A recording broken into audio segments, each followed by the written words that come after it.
G'day you beautiful people, welcome back to another Paragon video. Today we're going to be talking about a few things that can help you become a better teammate and hopefully help your team go and win more matches. Okay, so I'm going to do this completely off the cuff, just on a few things that have been on my mind after a few days playing with, I suppose we'll just call them bad teams. I'm not going to sort of single anyone out in particular. It's just that there's a lot of stuff that goes on that becomes quite a bit toxic and does not help anything. It just distracts people from their goals and makes it hard for your team to work together. Okay, so the first thing we're going to talk about is rotating. Right, as you can see here, I am jungling as Chimera. I was told that I should come and attack left. It did take me quite some time to get there, not minutes or anything, but it did take me a little bit to get there, and because I was on right lane, coming back from right lane, but my teammates knew that I was going to come, or they at least hoped that I was going to come. They waited patiently. They allowed the enemy team to push up onto their tower. They knew that there was no wards there. I'm pretty sure they actually took care of the wards before they even called me over. And they waited for me to engage, which I did. So many times you'll get a jungler that just gets too distracted with what he's doing and either doesn't notice that someone is asking for help, or they just decide, okay, well, I'm just going to finish this white camp that I just started, or I'm going to finish this red, blue, black camp that I just started. And that's, I'm sorry to say, but that's just kind of not good enough. You need to drop what you're doing instantly as soon as someone needs help, because the difference, say someone called me right now, the difference between me leaving right now and me leaving 1, 2, 3, 4, 5, you get where I'm going, about 10 seconds to finish that camp. That is the difference between one of your teammates living and dying, the enemy getting away or getting killed. It's very important that you just stop what you're doing and go. Yes, you want that XP that's there. I understand you might be teetering on rank 5 about to get your ultimate, but at the very least you could do a lot of damage to the enemy team and force them to push back, which allows your team to either grab the black buff and push a tower, or just having them push back to base might give one of your teammates the chance to finally back and spend some card points, refill their mana. Right here again, I'm rotating because ex-Nikolai had asked for help. Our Iggy, he was forced to push back. So I went and took care of Murdoch. I then finish up the minions that are in his lane. I actually stuffed up him, didn't realize that they were actually on the tower. It ended up being okay.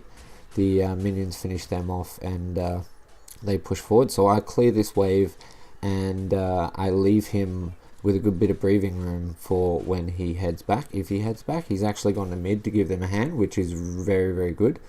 A lot of times you will, in that occasion, if that was me going to mid because they needed help, I would have kind of been spammed in chat to go and defend my tower, because for some reason junglers feel that it's not their responsibility to defend towers, which is an absolute load of bullshit. It's everyone's priority to defend and attack towers. It just so happens that you were in the jungle farming. Okay, so as far as rotating goes, if you are the ADC, you should, if your lane is fine, you should rotate when you know that your teammates are going to be pushing a tower, because you're the one doing the most damage. If you are not okay on your lane, you should be asking for help, saying that you'll be right back, and then rotate. If you're a tank, you should be rotating to a lane that needs to be defended, because you are in the best position to do so, because you're the tankiest player. Okay, you should also be rotating for a team fight, because you should be, if you're the ADC, obviously you need to be there because you're doing the damage. And if you are the tank, you need to be over there to rotate to take damage and to peel for your ADC. And by peeling, I mean taking the damage dealer's attention away from your carries, or just getting them off their back, pulling them away. Say if you're a Richter, pulling a Murdoch away, or a Chimera away from your Murdoch. That's your job.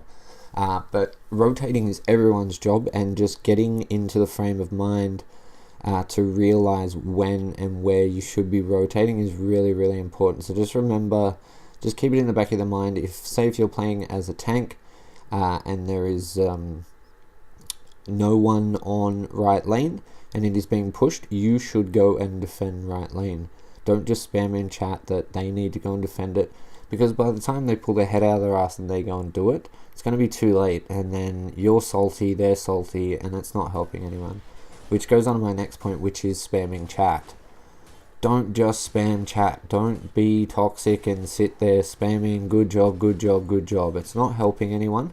The amount of times I've been a jungler and I've been trying to tell someone to retreat because I'm on my way to a side and I want to attack it to get a gank, and I just can't communicate with my teammates because I have to sit there and wait for the chat to scroll down so that there's a new spot for me to use the Comero system, and it's just not good enough. I mean, there's no need for it. Okay, even when something good happens, if two of your teammates secure a kill and someone's already said good job, it might not be the best idea for everyone to just say good job, because then that leaves the important stuff not being able to be put up on the screen. Okay, it is an issue.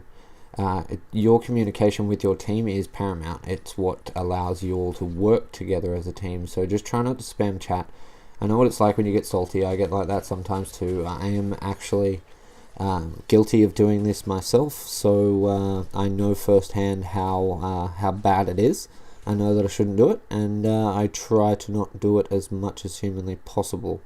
Okay, the next thing we'll talk about in regards to being a better teammate is wards. Okay, wards save lives. They are so important, it is not funny. Okay, and just as you can see here, just back onto the topic of rotating, that Iggy, I probably would have still survived then, but if it wasn't for that Iggy, they would have pushed me away from this lane that I was trying to help defend. They probably would have, while I was gone, pushed that lane, taken a tower. If it wasn't for Iggy rotating right then, we were probably screwed. We were going to be on the back foot from then on. So props to him for ulting and pushing that Grux in. That was very, very good play. But back to wards. Wards are one of the most important things in this game, if not the most important, because one of the most important things in this game is map awareness and visibility. Okay, so knowing if I'm in right lane and I'm laning, if I can see two people on mid and two people on left because my team has it warded or has visibility on the enemy team so that I can see them at all times, and I know that the person in my lane has pushed back, I know I'm safe to push. Okay, I can actually do what I need to do and push. Okay, wards are extremely important. They stop people getting ganked. They allow you to gank. They allow you to know when it's okay to push certain towers or just fall back. They're just stupidly important. Okay, and there's that many wards in the game that actually allow you to get a bonus for applying the card and a bonus for finishing the card. Okay, yes, it's not as great as say if you were using a Brawler's Ward, it's not as great as having an Adamant Edge and getting 13 physical damage for finishing the card off, I know, but you still get 6.5, okay? You're pretty much going to lose out on 6.5 damage over your entire build. Now, I run my Chimera with well over 200 damage, okay? I can lose out on 6.5 damage. If you're a Murdoch and you're running, say, 250 damage, you can lose out on 6.5 damage. It's not that drastic. You can just calm down and just put a ward on. No, scouts wards, proper wards, okay? And use them frequently. If you're about to back, use them. Even if you're not going to go for a walk and put them somewhere really useful, just put them somewhere close to you where you think they might be sort of beneficial, okay? And then the next thing is we'll just talk sort of about team fights and being there. Okay, so it's pretty much the same thing as what we talked about with rotating. Okay, if say mid to late game, okay, all the outer towers are gone. Okay, maybe even all the inner towers are gone. So all it is just inhibitors. This is generally when a lot of team fights break out. Okay, and a lot of the times I will get to a team fight, and I will realize that our Murdoch is still over on left lane. 3 people are sitting there waiting to initiate a fight because it needs, let's just say it needs to happen. And Murdoch is over in left lane doing nothing, and he's not come over, and we end up dying because we're fighting against 2 tanks, another decent fighter, a caster, and a Murdoch. Okay, we didn't have a Murdoch to do good damage to their tanks, and we just end up all getting killed. Same can be said if the tanks aren't there. The same can be said for pretty much any member of that fight. Okay, like you will never see a Muriel that does not go into a team fight. Yes, a lot of the times they ult into the team fight, but that is just part of their build.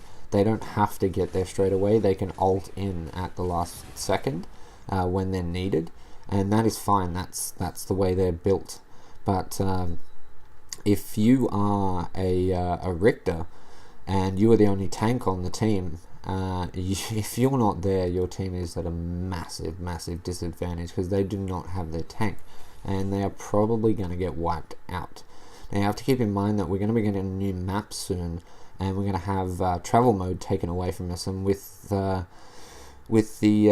travel mode being taken away, everything that you do not do now or you do late now is going to impact the game so much more, because if you normally wait that 5 to 10 seconds when you're a jungler to go and give someone a hand, it is going to be huge because you can't run there. You don't have travel mode. You're going to be walking the whole way, and yes, the map is smaller, so it kind of works out the same way, but you need to pull your head out and you need to get there. Okay, if you look at the minimap and there is a team fight that's about to start, and say right now if you look at our left lane on the minimap there, you can see all the minions are around about midway. Okay, there is no tier 1 tower, so there's no trouble of that being taken. If that was the same case across the board on all 3 lanes and there was a fight about to break out, there is no reason for you to be anywhere but that team fight, because that lane does not need to be pushed right now. There is somewhere much better for you to be, and that's in that team fight. Okay, so that's just a bunch of things for now that have just been bugging me a little bit over the last few days. I don't want to make these videos too long. I'll do another few of these in the future, but I don't want to sort of oversaturate this with a bunch of things that I think people should keep in mind, because it's a bit hard to sort of pick up on everything. So we'll just leave it at that for now. So I hope that was helpful.